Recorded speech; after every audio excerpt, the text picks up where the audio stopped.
Thank you guys for just joining us this morning. Mr. Gipson, I appreciate you, all the work you've done, not only over the past 8 years and been in the assembly, but beyond that, as a city councilman for the city of Carson.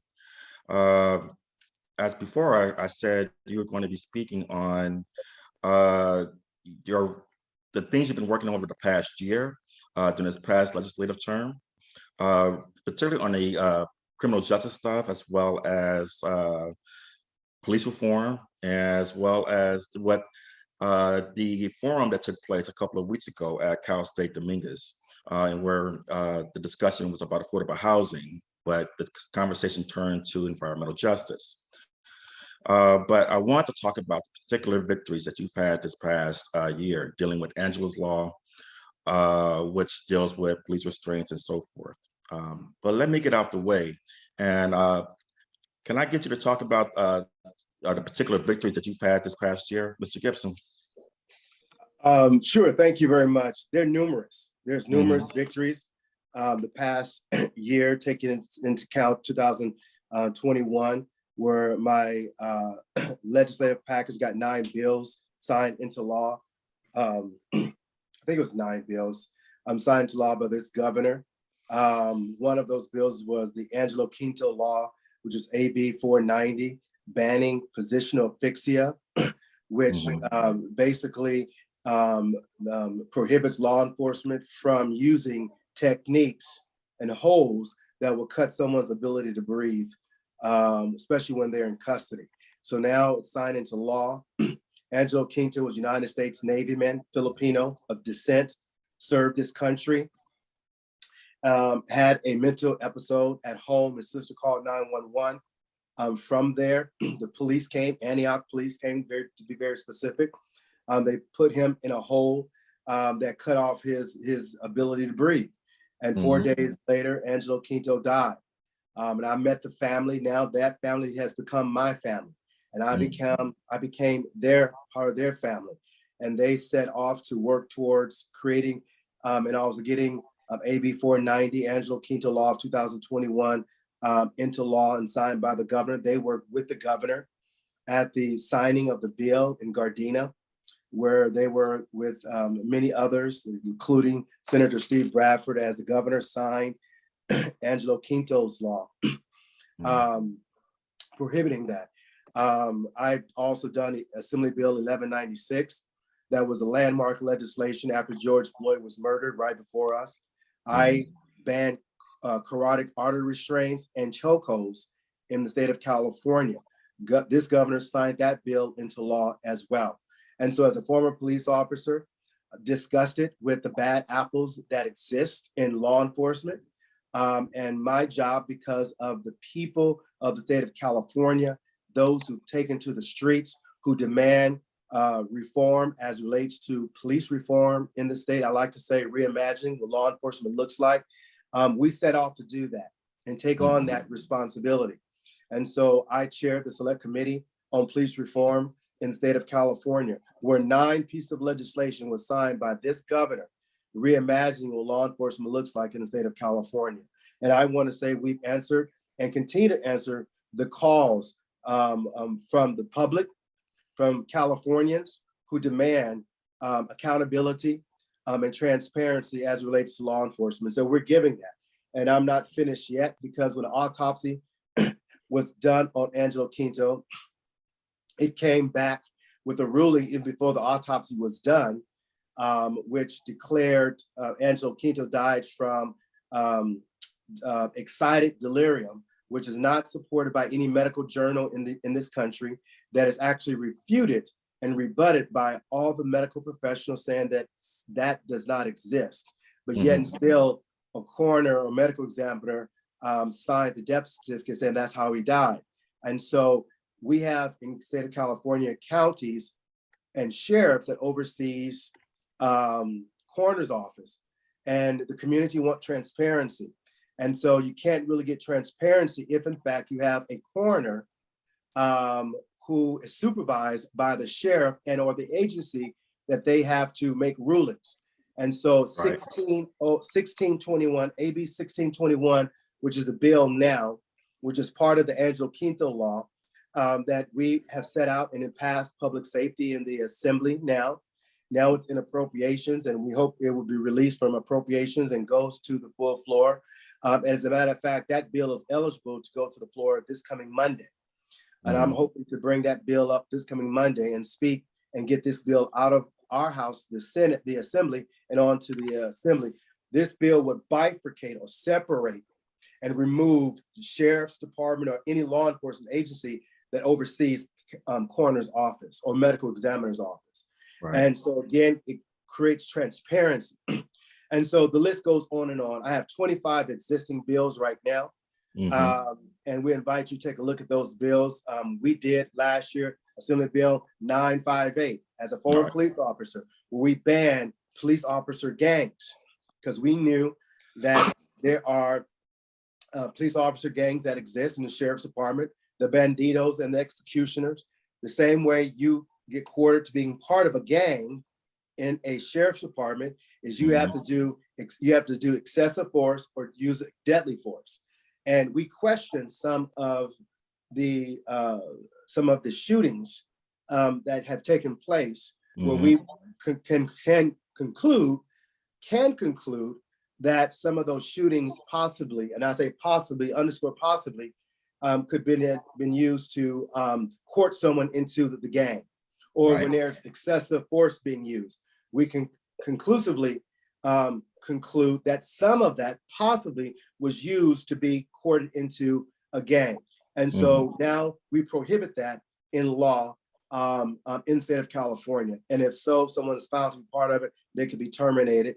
And because of the work that Senator Bradford did around decertification, that person could lose their license and never become a law enforcement officer in the state of California ever again. Right. I know that's right. And I also have been aware that your office has been involved in the whole conversation dealing with the trauma prevention initiative. I have some folks out there in the community who are sort of working on that end of providing services to families who dealt with trauma, whether it's officer-involved shootings or simply shootings in their neighborhood dealing with gun violence. Are you at liberty to talk about that a little bit? Well, Terrell, let me simply say, as a father whose son was shot on April the 5th of 2020, he and his fiance walking down the street in the height of a pandemic on Palm Sunday, which was April the 5th, 2020, who, again, walking down the street, saw a gentleman they knew, said hello to that gentleman, and proceeded to walk to the store. Not 50 feet from leaving that gentleman, a car full of individuals started doing a drive-by shooting. My son was the victim of a drive-by shooting, was shot twice in the back. One of the bullets went through his lungs. And also his fiance was shot in the leg. The guy who they spoke to, Gary, he was killed in his car. And the guy who was working on his car was shot in the hand. So gun violence has hit my home in a very personal way. Right. I lost my 3-year-old son at, by a hit and run motorist who is still at large today. Right. And he was killed and taken away from us in front of my wife. And so when you talk about violence, I walk in the shoes of a father who buried a child and who almost buried a second child, one due to gun violence and others dealing with vehicle homicide. So when you talk about not only the violence that has knocked on my door, I walk in very unique shoes. I walk where my son who was killed, Deontay, his grandfather was an LAPD officer stationed at the Southwest Division of LAPD. While trying to find the person who killed, the lady who killed my son, his grandson. I had a 15-year-old boy die in my arms when I was in uniform as a Maywood police officer, die in my arms at 15 years old, sitting in his mom's car with his girlfriend, listening to music on a summer day. Right. And he dies in my arms from a gunshot wound, and I see his eyes and he's gargling in his blood. So when you hear the violence that takes place and the proliferation of gun violence in my community and that surrounds my community, Black and brown communities, it knocks on my door. I feel for, because I can step in, and I've walked in the shoes of the parents who get the knock at the door by law enforcement, say your son or daughter was just killed in a drive-by shooting. When you come and identify the body that we believe is your son or your daughter. So that becomes real to me. I do a survey every year. We send it out to 273,000 people asking you what you want me as a legislator. Who does that? Who does that? Who asks their constituents what they want you to work on? What should be the part of the legislative package for the preceding year? Well, I do that. Mike Gipson. I avail and listen to the people that I represent. They say the number one issue is public safety, because people don't feel safe in their homes and in their communities. Right. Now, this is bigger than Mike Gipson. Please understand, you can't put this squarely on Mike Gipson's being responsible for the gun violence in the community, because I take it on the gun lobbyists. I'm carrying Assembly Bill 1621 that bans ghost guns in the state of California. President Joe Biden has used his executive authority to ban and declare war on ghost guns in the United States of America. Mike Gipson, represent a community, well, part of my community, say South Los Angeles. The LAPD took off the streets 1,600 ghost guns in one summer. In one summer, 1,600 guns. These were ghost guns where people made in their own home to avoid being detected, to avoid being traced. They didn't just buy these guns just for the hell of it. They bought these guns to go and take people's lives. But Los Angeles Police Department seized 1,600 guns and continuing to seize these guns. So I am doing what I can do to raise my voice and elevate my voice to make the community in which I serve a safer place. You can't put homelessness on one person. One person is bigger than the homeless epidemic that proliferates our community in the state of California. It's going to mean all hands on deck. But guess what? This is the cross that I bear. This is what I do day in and day out. I answer the calls of a father who's crying on the phone, whose son was just killed in a drive-by shooting. I get the morning reports around 5 or 6 o'clock in the morning saying how many homicides and drive-by shootings have taken place in my community on a daily basis. That's what I have to live with. Why? Is because this is a community that I lived in and I was raised in. I was raised in Watts. So I'm trying to make sure that my community is better. I'm trying to fight. And my legislation, it speaks to that. You said Courage Campaign gave me a B rating, right? Well, there's some session. Right. Well, some people think that it's an F rating. So they want to tout a lie saying that I got an F rating from the Courage Campaign. And please check out this link. And it reveals it's a B rating. The last time I checked, United States of America, a B is passing. A B You're absolutely right, Mr. Gipson. But the reality of it here is that every other year, they'll probably give you a D, then it goes up to a B, and so forth, back and forth, because of specific actual votes you have taken on specific issues.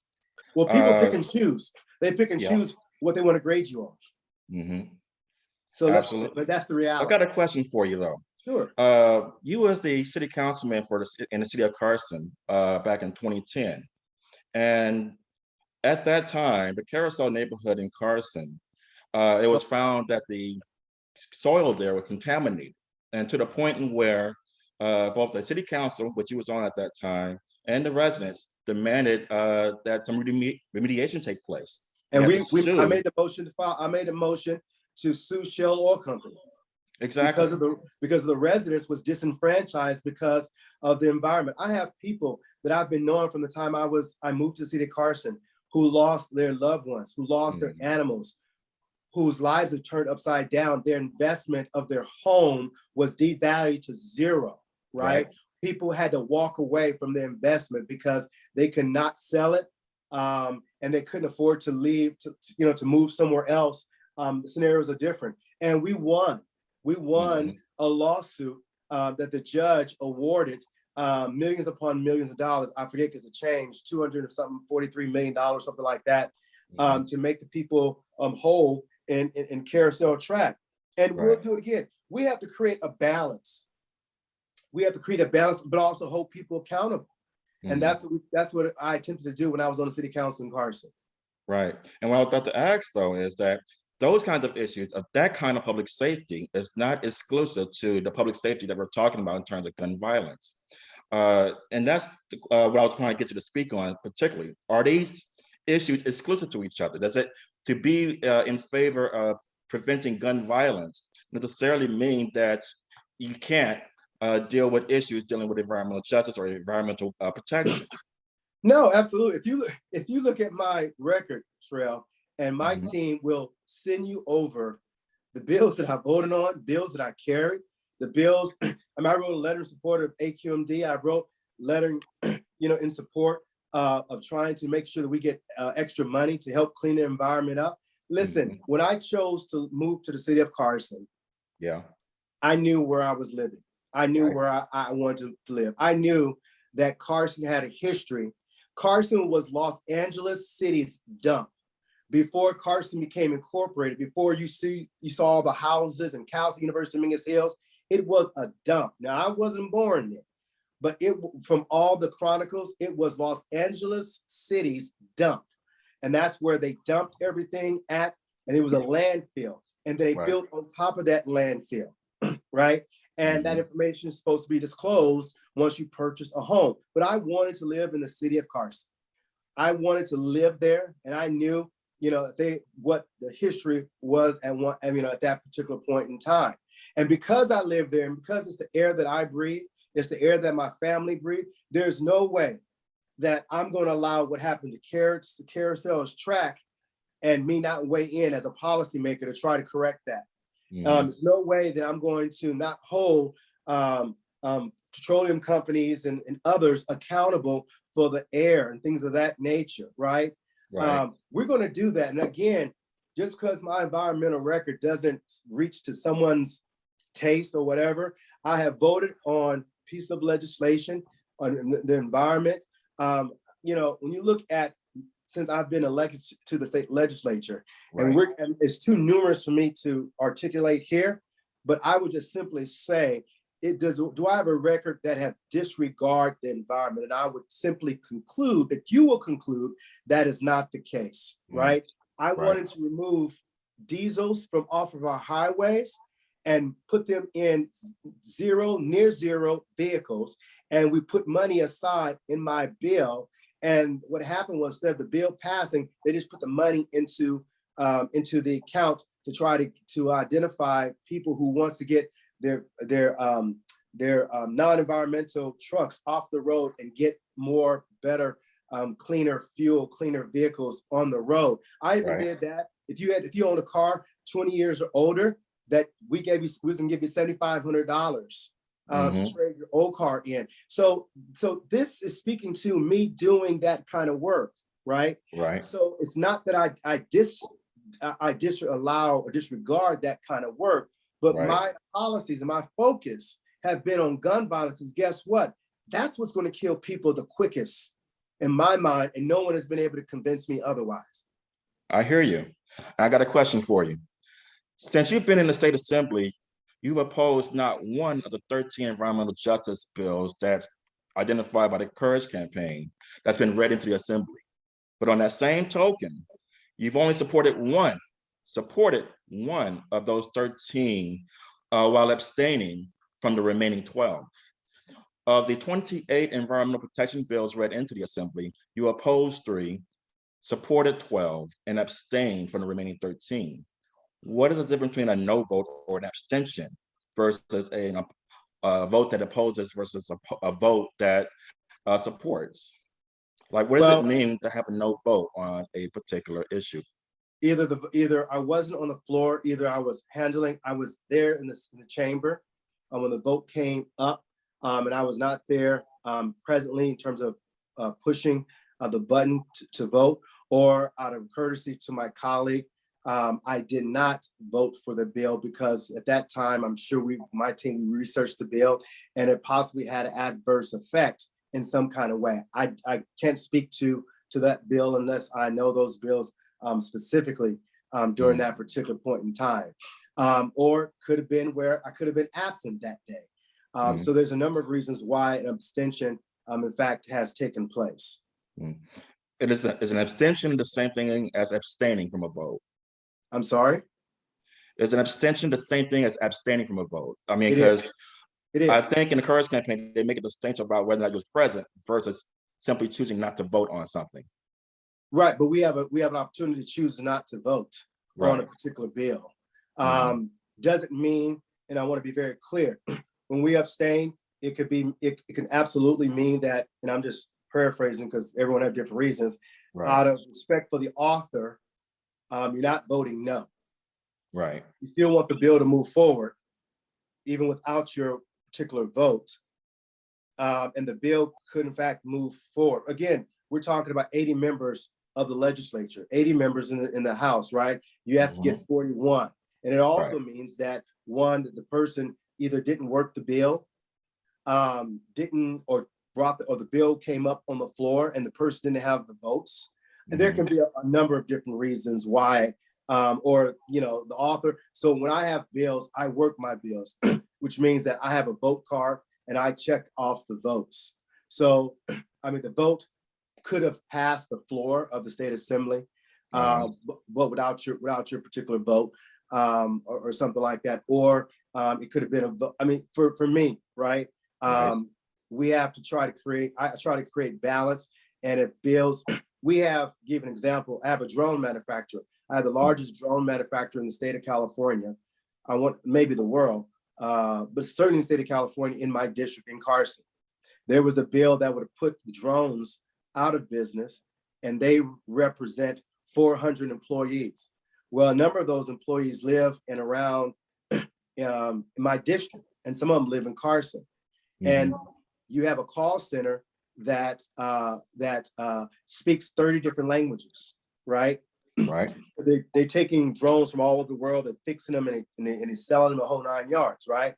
And so I couldn't support something like that would have caused this, which I represent, the 6th poorest district in the state of California. The 6th poorest district in the state of California. When I was elected, I walked into double digits unemployment. Before the pandemic, we got it down to single digits because of jobs and creating job opportunities in my district that used to exist prior to the pandemic. So we've been working very hard in order to make sure that we put people to work. And what happened with that bill is that bill was looked at. That bill was looked at. That bill was also modified or amended to making sure, I think it was the altitude that the drones were, I don't know, FAA got involved in some other things. But anyway, the bill was modified and amended and changed. Right. This past year, one of the few bills that you opposed that was supported by the Courage Campaign was AB 1395, which would codify California's goal to reach carbon neutrality by 2045. Why did you oppose that particular bill? I don't know. Terrell, I don't know these bills like you know the bills, and I can't give an answer for that particular bill because it's not before me, and that happened a while ago. So, I mean, I deal with 2,000 bills a year. Right. And it's hard for me to articulate every bill that I've either abstained on, voted for, or voted against. It's similar to one that was dealt with in 2018, was SB 100. It sets the goal of reaching 100% clean energy in California by 2045. These past two bills I just mentioned strike me as somewhat related, but you opposed that one also. Do you remember that bill?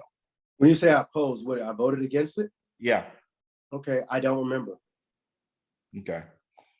There's a consumer protection bill that went to the assembly in 2019.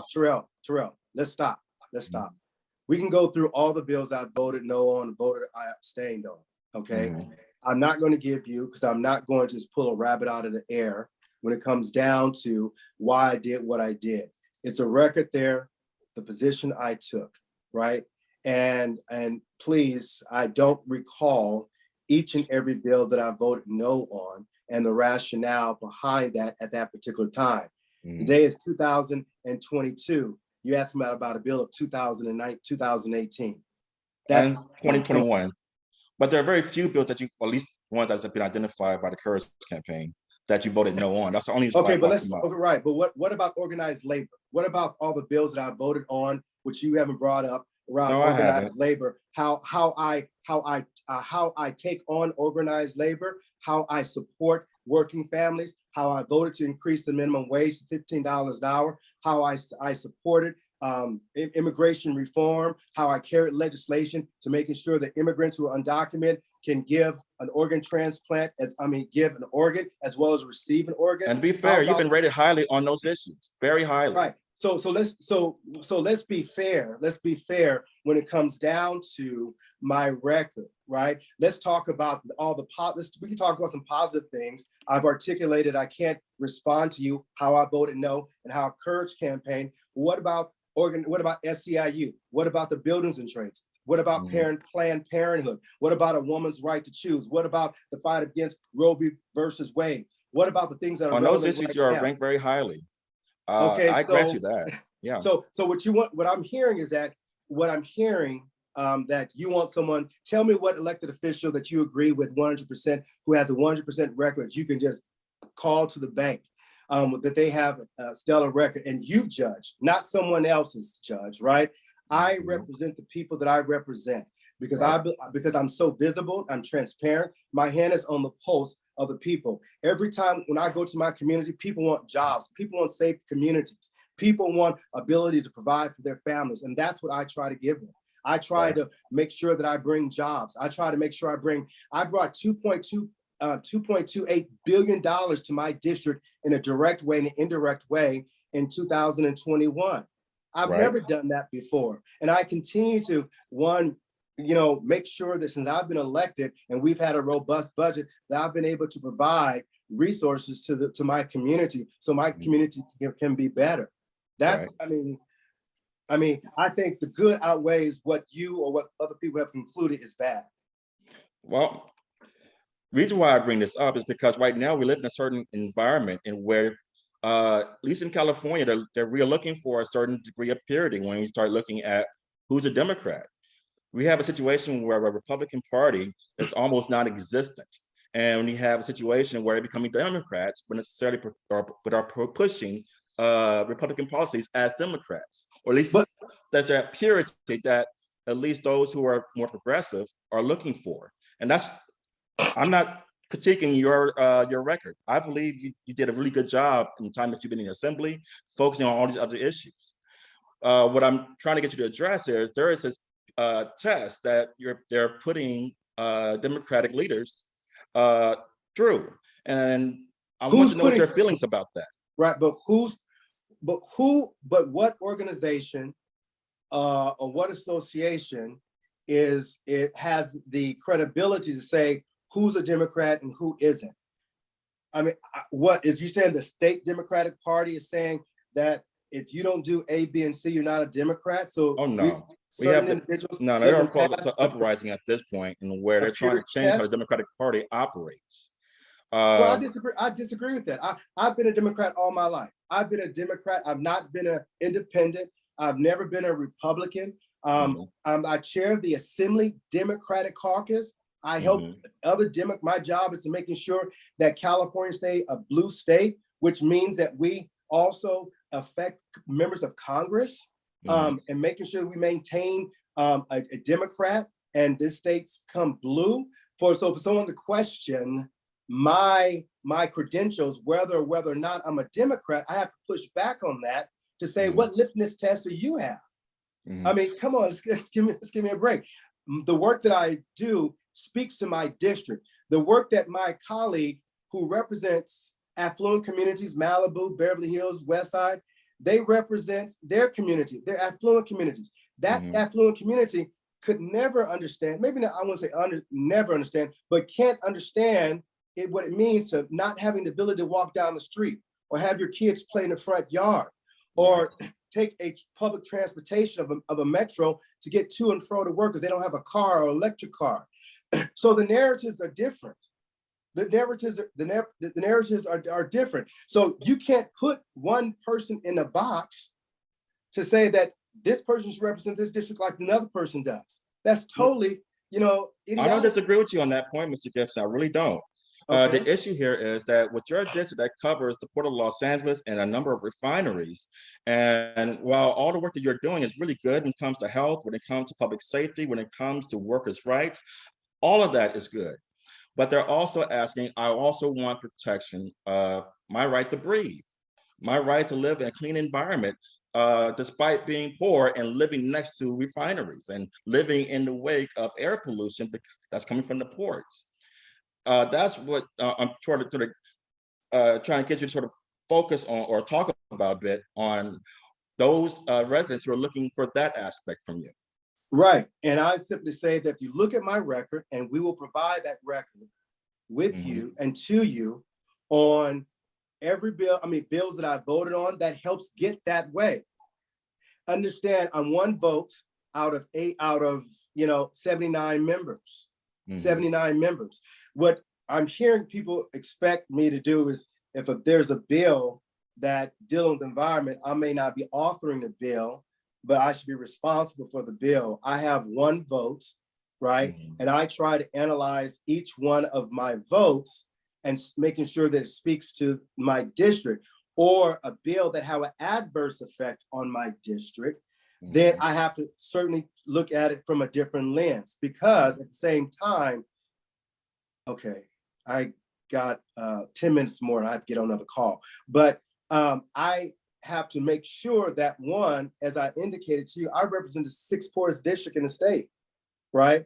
So do I further disenfranchise people in my district and create less opportunities for people to get jobs or to put food on the table, a roof over their families' heads, clothes on their families' back? So I have to be very thoughtful and create a balanced approach. You brought up my time at the city council in Carson and the action that I did. Was I persuaded by Shell Oil Company? No. We have to hold people accountable and industries accountable, and I'm willing to do just that. But I also have to look at things at a balanced approach. Right. And what your critics are asking for is a yes vote, not simply a no vote, is what I'm getting at. Well, give me a bill that I can vote yes on, and that's not going to have adverse effect on the individuals or the lives of the people who live in my community. What I found out is that people who don't live in my district wants to apply the same ruler or measuring stick that's in their community to the community in which I represent. Now, I'm still going to hold my industries accountable. I'm going to hold I'm going to hold the gun manufacturers responsible as well, right? But I try to do it in a balanced approach, a balanced approach. And again, I would simply say this, that the people who live in my community, ask them what their number one issue may be. And again, public safety, jobs, all those ring up there as things that are bread and butter that are germane to their lifestyle. It doesn't mean, please understand, it doesn't mean that I won't look at each environmental bill. I've carried environmental bills, and environmentalists won't even support those environmental bills because for whatever reason. I don't know what the reasons are, but they won't carry those environmental bills. But I do recognize that your record, you've actually done a great deal on supporting clean water rights, consistently so. And that's part of the environment. Right. But we need good water, and you've been consistent on that. When it came to issues when it comes to air pollution of that sort, not as consistent. The thing is that no one. But I disagree with you. I just said that I carried bills in terms of. I didn't say you didn't carry bills. I said not as consistent. Meaning you not as consistent doesn't necessarily mean you have not supported some bills. No, I understand what you're saying.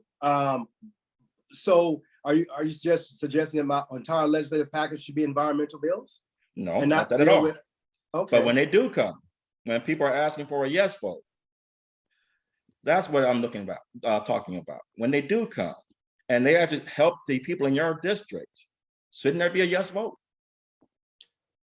If it doesn't have an adverse effect on the people who live in my district, if it does not have an adverse effect on the people in the district.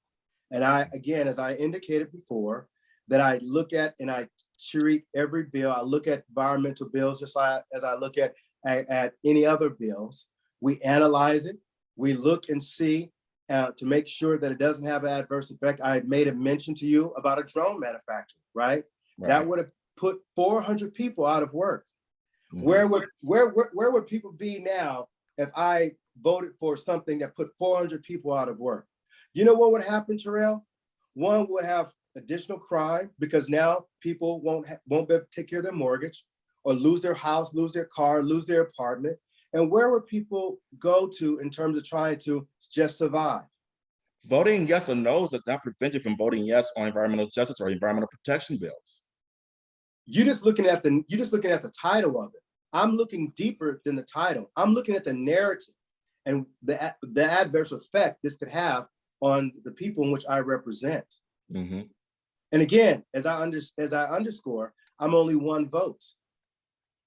Yeah. Out of 79 potential votes. True. Okay. So and again, I go back to my legislative record, the bills. Mm-hmm. You even said yourself about the things I've carried in the whole 9 yards. Yes. I just think if you want me to say something that I'm not going to say because it's not, it's not correct and it's not a reflection of my record. No, trust me, I'm not trying to trick you to anything. If you look at the thousands of votes that I vote on each year, right? And you look at environmental bills, and within that year, you can see that I voted more on environmental bills than not. More than not? Yes, I voted. If you look at what I voted on, okay, because you named 13. Well, I'm talking about I'm talking about maybe 2,000 or however many during that legislative calendar. Well, there are at least 28 environmental protection stuff, and there's 13 environmental justice stuff. There is a distinction being made between those two. But okay, well, environmental protection, you voted in favor of 12 of them, which is not quite half, but damn near. And maybe by only 3 of them you actually opposed. On balance, I don't think it's necessarily a bad record, to be honest. But more often than not, you would vote no. Not no, I'm sorry. You would choose not to vote on it. You would abstain from it. And so I'm trying to understand better, what does it mean? And you actually provided a good answer. I can't articulate anything other than when you asked me what the definition was, what's the difference between abstain and not voting. I mean, I've answered it and I try to articulate that to the best of my ability. I've given you and will give you my record in terms of what I voted on, environmental bills that I've carried. I don't think I can go any further than what I just said. I understand. I have about 4 more minutes. I recognize that the way that the left in particular, or the far left, progressively coming after you on this is frustrating because a lot of your record does get ignored and it does not get put in a proper context. As a result, everything's just viewed through the lens of the environmental justice and environmental protection. What would you like those who are going to the polls in June to know about what you've been doing? And does anything need to be said about what your critics are saying about you? Well, I have been around a while, served on the Carson City Council for nearly 10 years, 8 years in the state assembly. People can never say that Mike Gipson is absent from this district. He's not engaged. My hand is on the pulse. I do a survey every year to invite people in my district to participate in the process, which they've never been participating in a process. I ask them what they want me to work on, and I use that as the barometer with legislation that I carry. Public safety continues to be number one. It is something that I invested in because I don't want to go to any more funerals. I don't want no other family, father, mother to go through what I've gone through with a son almost dying and one who died in my district, right? And so when you hear about these cases, you can't help but get flashback of your own history and your own loss. And so I relate to those particular issues. And when the people talk about about my environmental record, I'm trying to save lives. When people talk about how I'm not voting, but I'm getting 100% for working families, putting people to work, creating jobs, maintaining jobs, trying to create bring resources to our schools, making sure that teachers have what they need, making sure there's resources for kids who are struggling to read and also to write, to making sure, one, that I protect a woman's right to choose. When you look at my record, and you look at how people have indicated on the legislative agenda that they want me to carry, I am spot on. You know, hearing from someone or hearing from people who don't live in the district or who doesn't have the time that I've put into the district, people who willing to throw rocks but don't have a legislative record. Everyone can promise you people can promise you everything, but have nothing to stand on what they've actually done, right? And you can get on a soapbox and you can scream bloody murder. You can say what you would do, but you haven't done anything, and people emerge out of nowhere and say, I'm the savior, I'm going to do this and do that. But what have you done to show someone that you've actually has the wherewithal or the ability? I build coalition, and I would simply say that the coalitions that I've built in my district have catapulted me from victory to victory to victory to victory, both on the city council for nearly 10 years and also 8 years, in the California legislature. And so I think that I am in fact answering the call to the residents, and will continue to do that. And it doesn't mean that I'm going to discount environmental issues. All it means is I will look at things from a very balanced approach and making sure, because we have bills that have come up on the floor that my colleagues or someone else across the state will propose, and one shoe doesn't fit all communities. And so therefore I have to make sure that whatever being proposed, that one is not it's not going to have an adverse effect on the people in which I represent. And so I want people to look at my record, to look at what I have done, look at what the policies I've created. Landmark legislation. Not too many people can say they've created landmark legislation.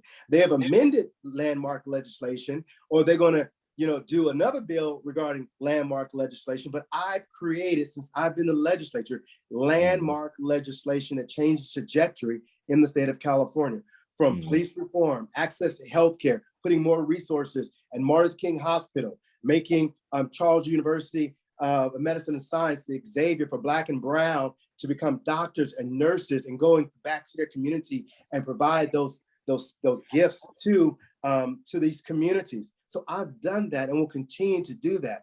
And so what I want people, again, with voters, to know about Mike Gipson, that he's tenacious. He's walked in shoes that other people have not walked in, but don't want anyone else to walk in the shoes that he's walked in, as a father, as a policymaker, as a leader in this community, and trying to make their lives better and also safer at the same time. I'm not a one narrative person, and I have to be multi-dimensional, and that's what I believe I am. I'm multi-dimensional and not singable. Is your time up, sir? My time is up. I really appreciate it. I appreciate you talking to me, Mr. Gipson. I appreciate you, man. Thank you very much.